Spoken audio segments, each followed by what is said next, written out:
Fred, bonjour. Donc, vous êtes le manager de l'Olympique Judo Nice. Oui.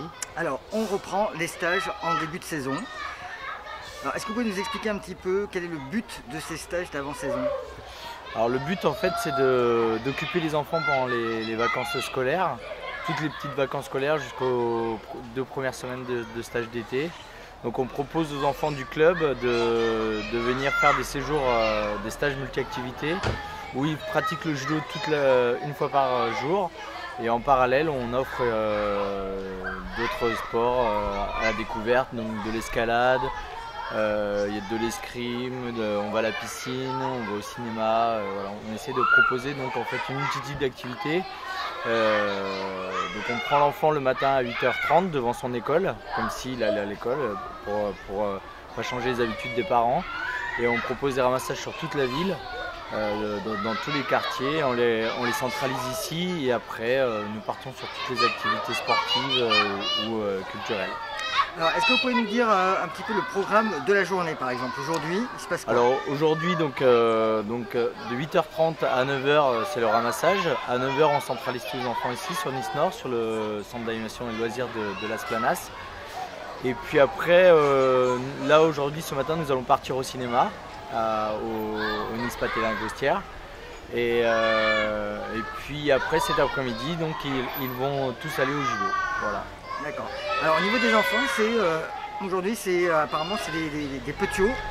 Alors ça va les stages sont ouverts aux enfants de 4 à 12 ans.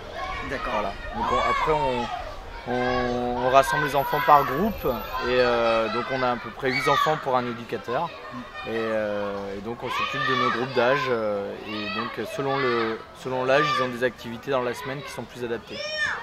Alors est-ce que les enfants qui participent à ces stages, ce sont exclusivement des enfants qui font partie du club ou alors c'est également ouvert à d'autres enfants?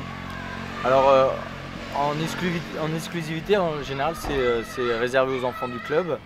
Il s'avère qu'on est souvent complet, donc ça arrive pas souvent. Parfois c'est vrai qu'on accepte aussi les enfants, les petites sœurs, les petits frères qui veulent venir au club. Donc on ouvre un peu aux enfants extérieurs, mais qui restent dans la famille du judo. C'est-à-dire qu'on ne peut pas se permettre d'ouvrir à tous les enfants, sinon on aurait trop de demandes.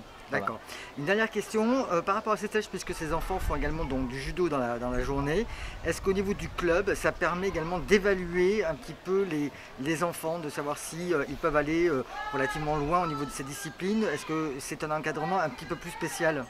Disons que c'est vrai qu'un enfant qui pratique tous les stages ressort en fin de saison avec un bagage technique un peu plus conséquent, puisque on fait à peu près, un enfant fait à peu près 8 heures de judo sur la semaine.